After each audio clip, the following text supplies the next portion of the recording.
안녕하십니까, 이산입니다. 이번에도 유쾌한 술 해보겠습니다. 질문입니다. 최근에 연락이 두절돼서 행방이 묘연한 A씨에 대한 안부를 알고 싶습니다 라고 물어왔습니다. 이러한 궁금증에 대해서 육효학적으로 답을 드리고자 한다면 가장 먼저 용신 설정부터 해야 되겠죠. 그런데 이 용신 설정에 있어서 다소 애매할 때가 있습니다. 어떤 경우일까요? 용신의 변화가 와서 유동적일 때입니다. 이때는 한 가지만 고집하지 말고 융통성 있게 용신을 설정을 해서 풀이를 해야 됩니다. 자, 이것을 용신 설정의 융통성이다라고 정리를 해봤습니다.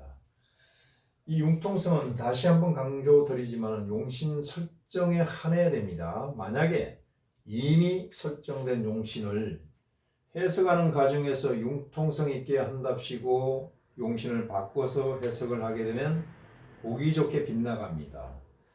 이러한 이유로 개를 얻기 전에는 용신 설정을 확고하게 확실하게 하고 덮개를 해야만이 적중을 하게 되어 있습니다. 비유하자면 화살을 날리기 전에 목표물을 정확히 정하고 화살을 날려야 명중을 한다는 것과 같은 뜻이죠.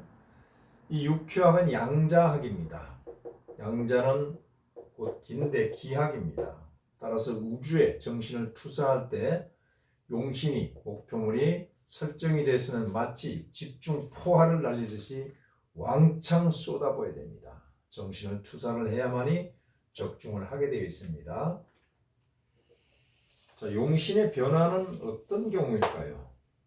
이것은 인간관계의 변화가 대표적입니다.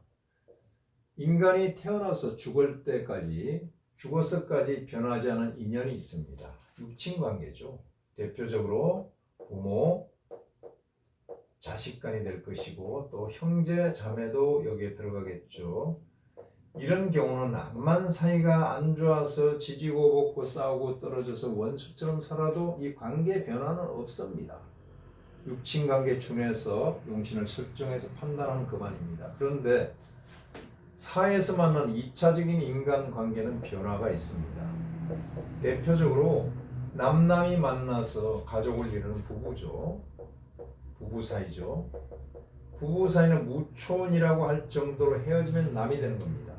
정상적인 부부 사이라면 연락이 두절되고 행방이 묘연하다면 이것은 가출 아니면 행방불명입니다. 이때는 관을 남편으로, 재를 아내로 용신 설정을 해서 판단을 하면 됩니다. 그런데 만약에 부부 사이가 완전히 이혼을 하고 끝났다. 그런데 자녀로 인해서 연락할 일이 생긴다. 이때는 그 또는 그녀에 불과합니다. 이때는 응효로서 용신을 정해야 됩니다.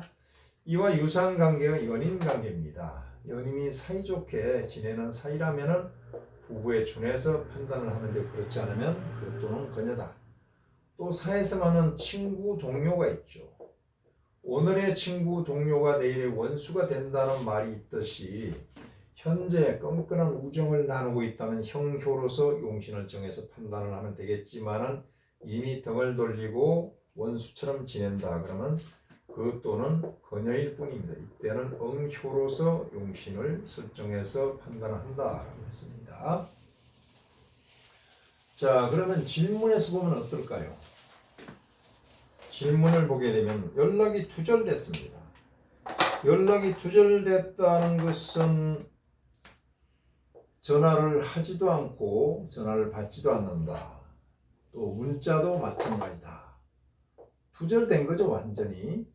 그 다음에 행방이 묘연하다. 이것은 행선지를 말하지 않았잖아요. 이것은 이미 남남이죠, 타인이죠. 이 경우는 응효를 용신으로 정해서 봐야 되는 겁니다. 남입니다, 이미. 자, 택산 한 개가 천택 2로 바뀌었고 태극궁이고 술월 경술일 인묘 공망입니다. 초2, 3, 6교가 동해서 난동계입니다.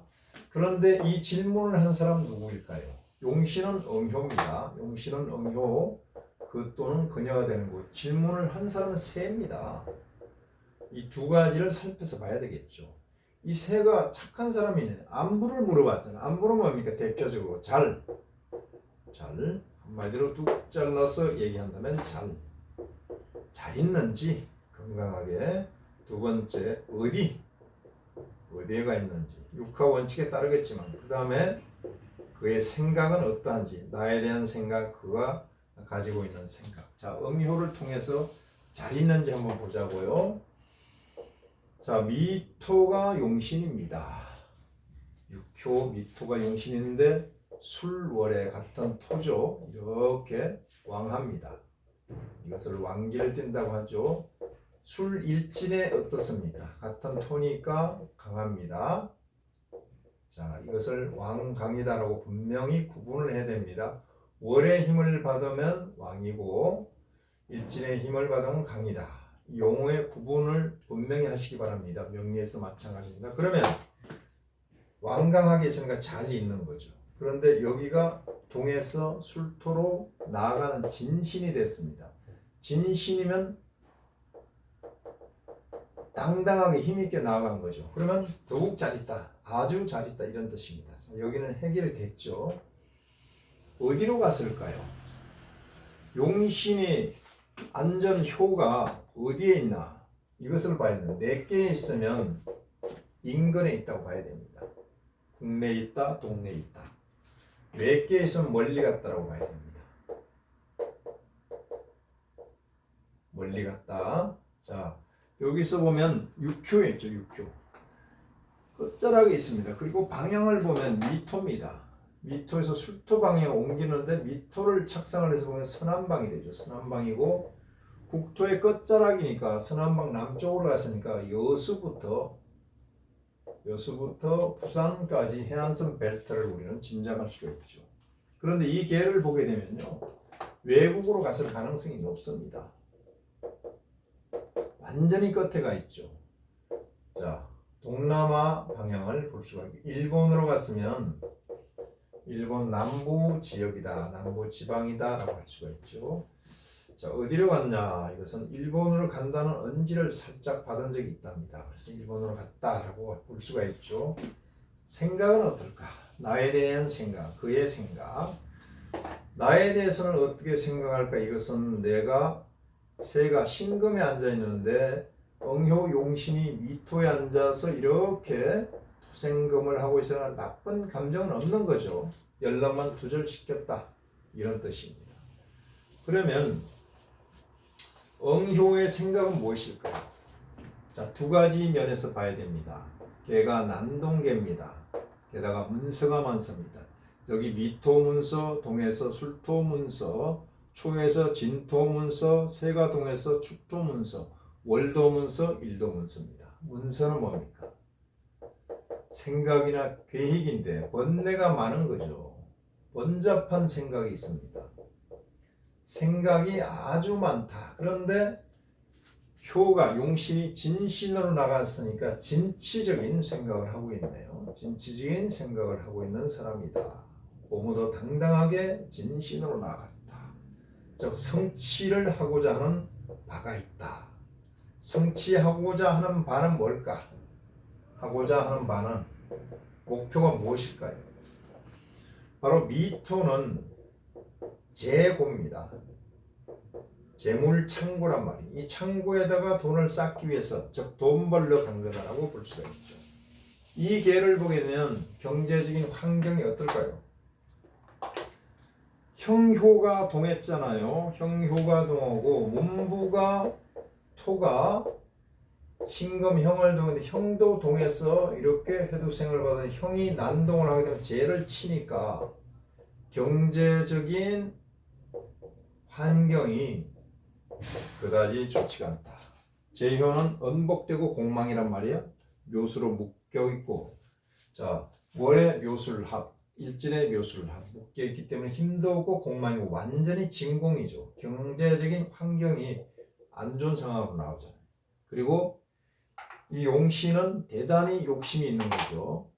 미토가 왕하면서 강하면서 동해서 진신으로 나가니까 성취하고자 하는 욕구가 있는데 그 성취하고자 하는 욕구가 재물이다. 왜? 이유는 제보에 있으니까. 이토는 해묘미 목국의 재물 창고란 말이에요.